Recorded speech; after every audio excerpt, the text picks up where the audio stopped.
OECD memperkirakan pada 2045 nilai PDB Indonesia itu akan tembus 8,8 triliun US dollar. Dan hari Halo guys, apa kabarnya? Udah lama nih kita nggak bikin video on air. Setelah terakhir kali saya bikin video on air itu di Subprime Detector ya. Dan setelah hampir 10 tahun di 2016 pertama kali bikin channel YouTube, hari ini saya memutuskan buat bikin channel pribadi saya. Nah, apa bedanya? Mungkin channel pribadi ini bakal sedikit berbeda dengan channel-channel yang sudah saya bikin sebelum-sebelumnya seperti Subprime Detector, Portal Politik, Kajian Online, juga Ruang Football.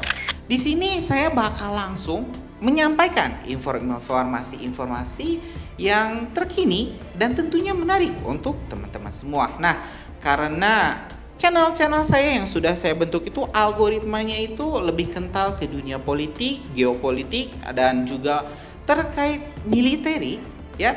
Jadi mungkin saya nggak akan membahasnya, nggak akan jauh-jauh dulu dari sana. Tapi nantinya kita akan terus kembangkan channel pribadi saya ini, Tegar Gumilar ya.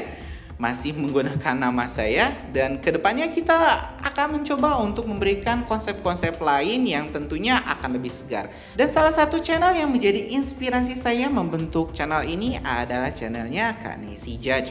Nah, mungkin kita bakal mencoba menerapkan ya kebiasaan kita di beberapa channel yang lain ini ke channel pribadi ini dan juga memberikan nuansa baru agar teman-teman nggak bosan dalam mendengarkan atau membaca berita-berita yang sudah ada saat ini.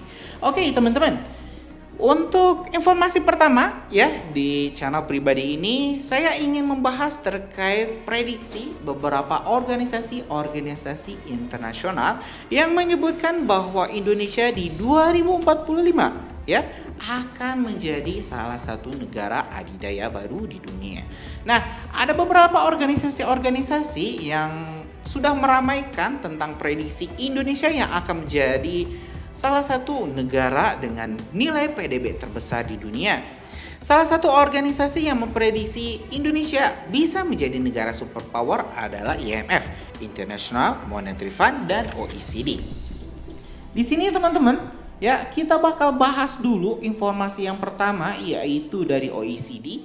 Di sini langsung ya, saya menukilnya itu dari laman Kemenkeu di salah satu artikelnya yang berjudul Indonesia Maju 2045 Kenyataan atau Fata Morgana.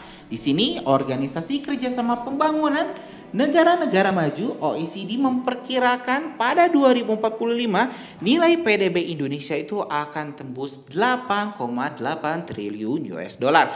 Dan hal ini menempatkan Indonesia menjadi negara keempat ya dengan nilai PDB terbesar. Setelah yang pertama adalah China, yang kedua Amerika Serikat, yang ketiga adalah India, dan yang keempat adalah Indonesia. Indonesia benar-benar mengejutkan banyak pihak dengan ramalan bahwa Indonesia bisa menjadi negara maju. Sementara itu, Indonesia juga di 2045 akan mendapatkan bonus demografis yang sangat besar. Hampir 64% ya, teman-teman. Pun total penduduk Indonesia memasuki angka produktif. Nah, kalau misalnya Jepang itu terkenal dengan negara yang paling tua ya. Jadi mayoritas kebanyakan penduduk Jepang itu usianya sudah 50 tahun ke atas. Nah, Indonesia berbeda. Indonesia pada 2045 64%-nya itu adalah orang-orang atau anak-anak muda yang siap menjadi agen-agen perubahan dan juga sangat produktif. Dan diperkirakan total penduduk Indonesia itu mencapai 297 juta jiwa. Selain itu, bukan saja di OECD, di sini juga ada ya teman-teman semua informasinya itu dari IMF, yaitu International Monetary Fund. Ya, pada 2045 IMF juga telah memprediksi bahwa Indonesia akan menjadi salah satu negara dengan PDB terbesar di dunia. Nah, di sini saya juga sudah mendapatkan informasi secara rinci terkait nilai PDB Indonesia di 2050. Setelah sebelumnya OECD, IMF memprediksikan Indonesia punya PDB ya nomor 4 di dunia. Ya, kita bakal bahas di urutan ke-10 yaitu ada Inggris dengan nilai PDB 5,36 triliun US dollar. Ini cukup mengejutkan, padahal Inggris itu dulunya adalah salah satu mantan adidaya ya. Tapi sekarang nilai PDB-nya itu ada di urutan ke-10, padahal tahun 2000 itu Inggris masih menempati posisi keempat negara dengan nilai PDB terbesar dunia. Yang ke-9 di sini ada Jerman dengan nilai PDB 6,1 triliun ya. Selanjutnya Jepang yaitu 6,7 triliun. Nah, di sini juga Jepang cukup jauh turun. Pada tahun 2000-an, Jepang itu dulu menempati posisi kedua setelah Amerika Serikat. Tetapi di 2050 prediksinya Jepang itu hanya menempati posisi ke-7.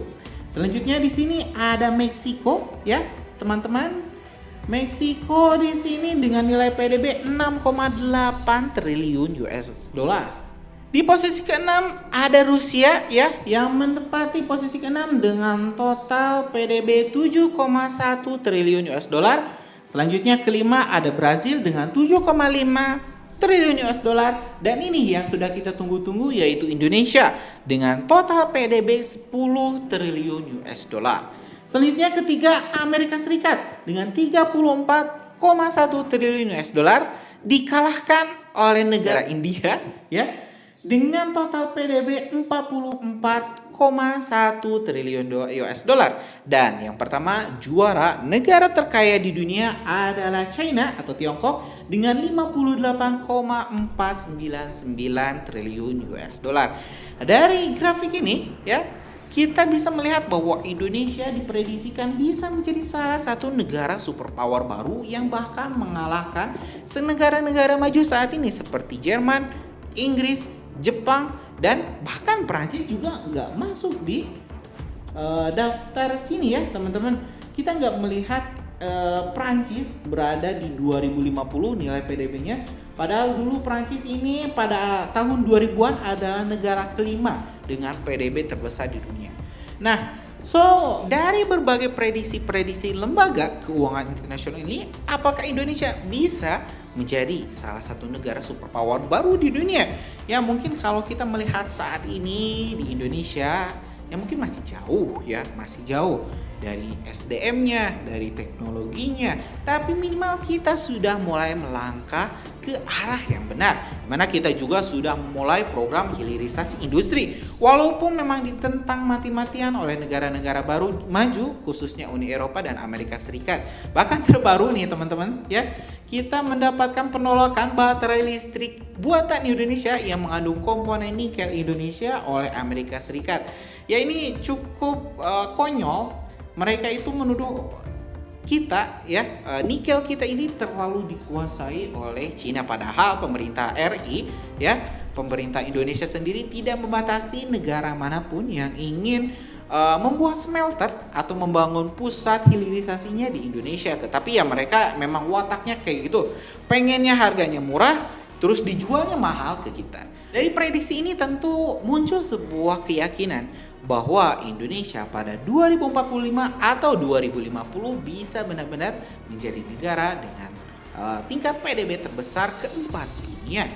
Ya walaupun langkah bangsa ini masih panjang, dari 2024 ke 2045 ke 2050 masih cukup panjang, dan saya yakin akan banyak sekali persoalan dan permasalahan yang akan dihadapi oleh bangsa kita.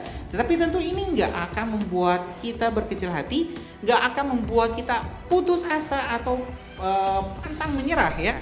Karena itu anak-anak muda, mari ya kita berikan yang terbaik yang kita punya untuk bangsa ini, yang misalnya jago di olahraga, yang misalnya jago di sainsnya, jago di marketingnya, atau di semua hal yang teman-teman bisa. Mari kita berikan hal terbaik kita untuk bangsa ini agar nanti di 2045 Indonesia emas bisa benar-benar terwujud. Jangan sampai ini hanya sebatas fata morgana atau hanya sebatas ilusi untuk menyenangkan rakyat Indonesia. Apalagi jangan sampai Indonesia di 2045 hanya tinggal nama karena bangsa ini terpecah belah. Oke, mungkin itu aja informasi yang pertama ya di perdana di channel pribadi saya ini. Mohon maaf kalau misalnya penyampaiannya masih banyak belepotan nanti seiring perjalannya waktu semoga bisa terus saya perbaiki. Oke, mungkin itu saja dari saya Tegar Gumilar. Kita bakal sambung di video selanjutnya. Assalamualaikum warahmatullahi wabarakatuh.